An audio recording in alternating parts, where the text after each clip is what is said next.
Fala minha gente, tudo bem? Que final espetacular de Copa do Rei a gente teve com o Barça se sagrando campeão então. O Barça que fez um primeiro tempo melhor, na segunda etapa eu acho que o Real Madrid equilibrou mais as forças, deixando em vários momentos o Barcelona nas cordas. E aí na prorrogação, depois de uma disputa já mais equilibrada, com nenhum dos dois times talvez querendo ousar muito, até porque ali se você faz um gol ou se você leva, o risco já é muito alto de você sacramentar quem vai ser o campeão. E aí depois de uma saída de bola errada do Real Madrid, envolvendo dois jogadores, o Modric e o Fran Garcia, um Koundé muito esperto, que fez uma partida exemplar hoje, aliás, vem fazendo isso em toda a temporada, consegue fazer um belíssimo gol no Courtois, e a gente tem então o Barça se sagrando campeão. Um excelente jogo pra gente analisar várias coisas, parabéns aí pra vocês que simpatizam com o Barça, pra quem simpatiza com o Real, mas acompanha o canal, não fique triste, o Real ainda tem chance de pelo menos ser campeão de La Liga, embora convenhamos, eu acho que não vai ser, tá muito mais pro Barça do que pro Real, e o momento mostra isso claramente.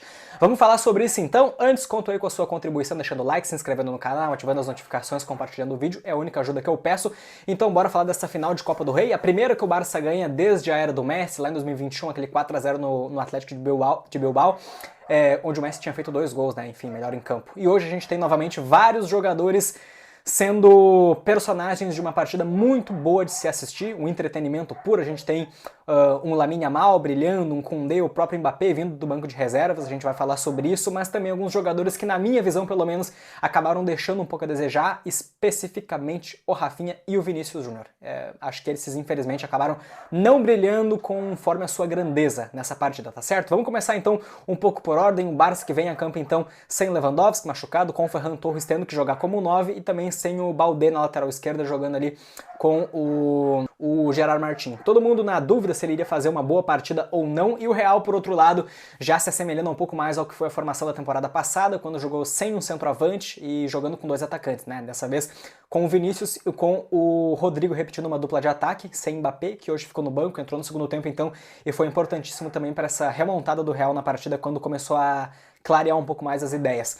A gente vai falar então agora desde o início, com o Barcelona começando melhor, pressionando mais, impondo seu ritmo dentro de campo, coisa que o Real, até por vir de uma eliminação recente de Champions e de uma temporada muito irregular, seja defensivamente ou ofensivamente, acabava apresentando sinais de uma certa insegurança, assim, sabe?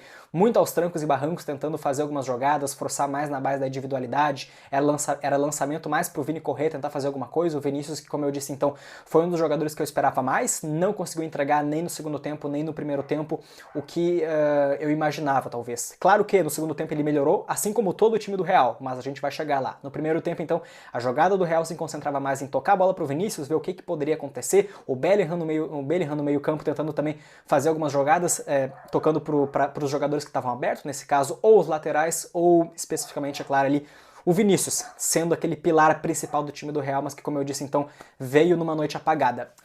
Assim, o Real Madrid teve um prejuízo bem no início, é verdade, a contusão do Mendy, né, mais de um mês sem jogar, já foi colocado como titular hoje, acabou sentindo com 8 minutos, e o Ancelotti, então, teve que colocar já o Fran Garcia de lateral esquerdo. Acho que o Ceballos tinha que ajudar um pouco mais naquele lado, para ajudar um pouco mais o Fran Garcia, então, devido aos avanços do Lamine Yamal, que parece inacreditável, que tem apenas 17 anos ainda, é um jogador que lembra muito uma espécie de Messi com o Neymar, hoje mais o Neymar ainda pelo cabelo, o cabelo descolorido, enfim, mais puxado agora pro loiro, todo mundo fazendo as comparações ali na rede social, até porque o Lamine Yamal já falou claramente que se inspira muito no estilo de jogo do Neymar. Tem até um vídeo de melhores momentos do Lamine Yamal, que eles inverteram a tela, como se fosse uma tela espelhada, como se o Lamine Yamal fosse destro, e a semelhança com a habilidade do Neymar nos tempos de Barcelona é gritante, é realmente muito parecido. Enfim, o Barça então começa a pressionar o Real Madrid, cria algumas oportunidades, finalizações, o próprio Lamine Yamal também batendo uma bola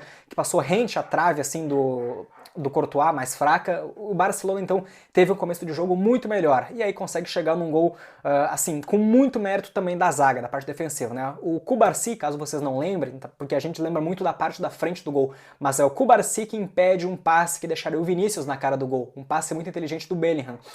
É o Cubarsí que faz esse corte, então a bola vem pro Pedri, que dá aquele lançamento pro Yamal, que inteligentemente tem uma visão de jogo acima da média. Ele olha então o próprio Pedri chegando para fazer aquele golaço em cima do Courtois. Mas assim, é um lance que reflete muito o que é a desorganização dentro de campo do Real Madrid nessa temporada. E eu não falo nem ofensivamente, estou falando nesse lance específico da parte da defesa.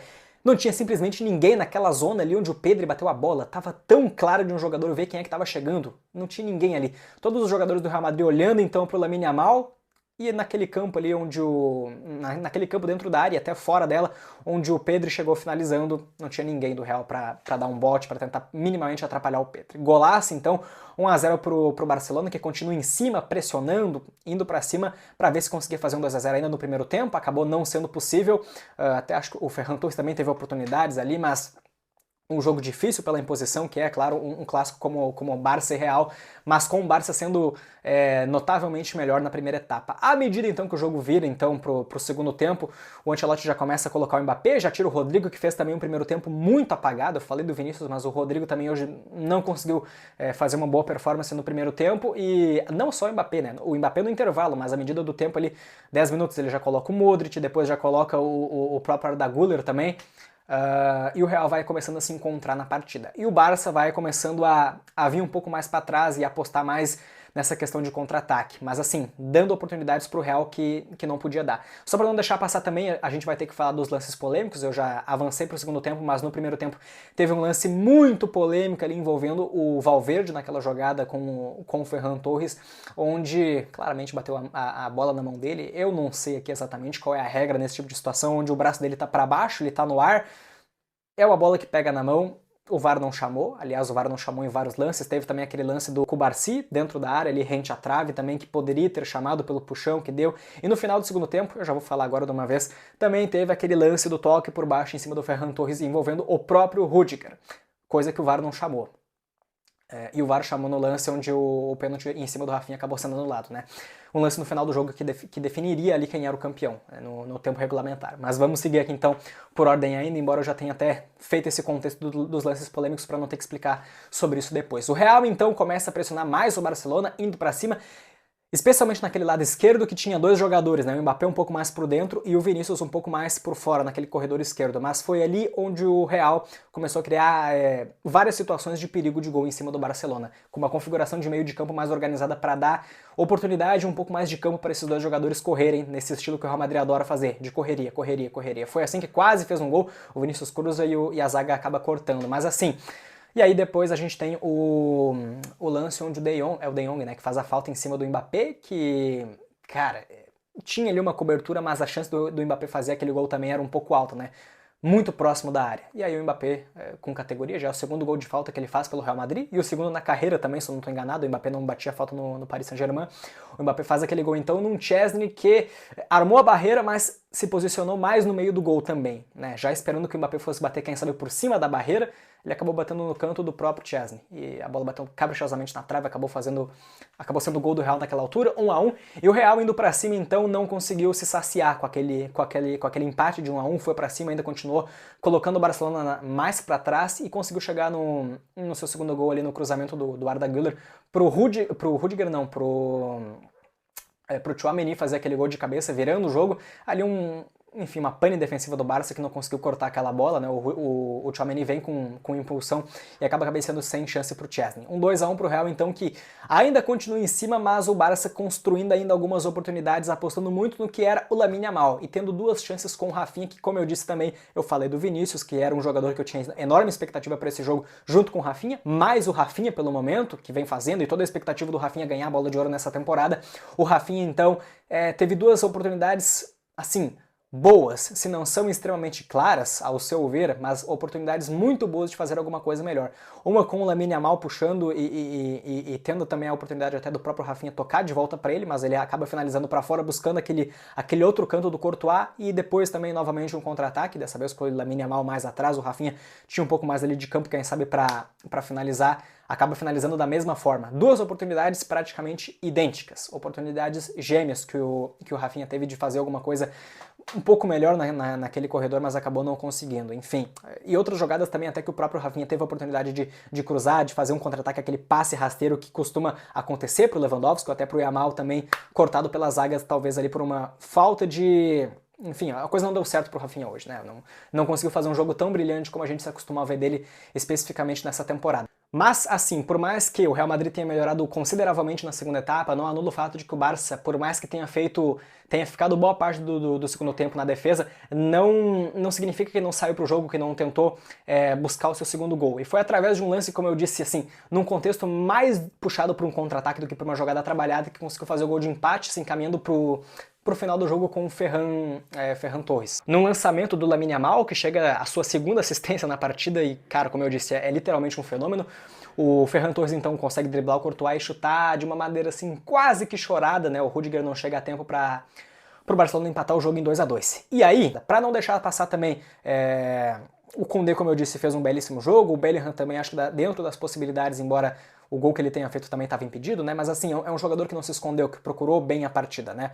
O Mbappé, como eu disse, também importantíssimo nesse segundo tempo mais apropriado do Real Madrid, e o Pedri é um espetáculo pelo lado do Barcelona, não só pelo gol que fez, mas também a categoria que tem no meio de campo para limpar jogadas, para achar os melhores companheiros que estão bem colocados naquele momento. O Pedri também é um espetáculo. Acho que o Fermín Lopes também na segunda etapa, quando entrou muito bem, dando uma cadência para o Barcelona, enquanto ainda podia fazer alguma coisa sem se arriscar muito, né? À medida do tempo que o jogo vai pro final, nenhum dos dois times quer se ousar muito. O Barça ainda acho que se ousou mais do que o Real, se encaminhando pro finalzinho da partida, e a gente tem então o lance do pênalti ali, que como eu disse, é um dos lances polêmicos da arbitragem. O VAR chama o árbitro, na minha visão, vou ter que falar pra vocês, acertadamente, tá? Eu sei que tem gente que achou pênalti pelo que eu dei uma olhada ali, mas cara, tem um ângulo que mostra meio de frente, eu não gravei por esse ângulo, mas tem um lance que mostra de frente o pé do Rafinha esquerdo já dobrando sem o contato do jogador do Real Madrid. Então, assim, e o Rafinha levou um amarelo, né, por simulação. Acho que aquilo ali, pô, eu poderia ter feito alguma coisa melhor ali do que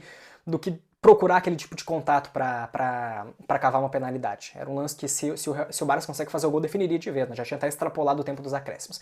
O jogo vai pra prorrogação, então, e aí os dois times já se contentando em defender bem e não se ousar muito. O Rudiger saiu completamente extenuado de campo, o Real, à medida do tempo, teve que colocar ali mais para defesa o Valverde, o Modric tendo que avançar quem podia, né? O Endrick entrou também, o Ancelotti colocou o Endrick, mas para jogar poucos minutos, e o Endrick, a bem da verdade, acho que só tocou uma vez na bola que estava impedido, né? Não conseguiu fazer nada depois disso. O Endrick, assim que...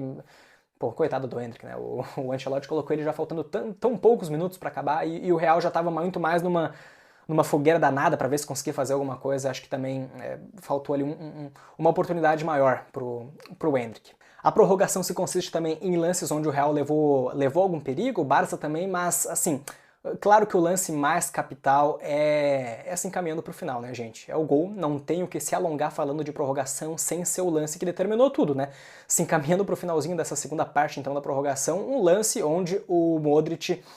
É verdade que não toca tão forte, mas assim, o Fran Garcia espera a bola, dá aqueles dois passinhos ali meio que para trás, e o Koundé, muito ligado, mesmo estando a uma distância bem interessante daquela bola, muito ligado e merece muito elogio por isso, consegue chegar a tempo, antecipando o jogador do Real Madrid, batendo no cantinho com muita confiança, né, para fazer aquele gol, tirar totalmente do Courtois e dar essa vitória de 3-2, então pro Barça chegar ao seu 32º título de Copa do Rei. Como eu disse, o primeiro, então, depois dessa era Messi. Tô certo? Tô certo, né? Rapaziada, assim, é uma vitória contra um rival a poucos dias de uma semifinal de Liga dos Campeões. Acho que dá um gás enorme no quesito mental, de confiança, mas ao mesmo tempo, agora olhando por um lado que talvez não seja tão positivo, é um jogo que exigiu muito fisicamente dos jogadores do Barcelona. Não sei se isso aí vai ter algum prejuízo para os próximos jogos, especialmente o próximo, é claro, por se tratar da Liga dos Campeões.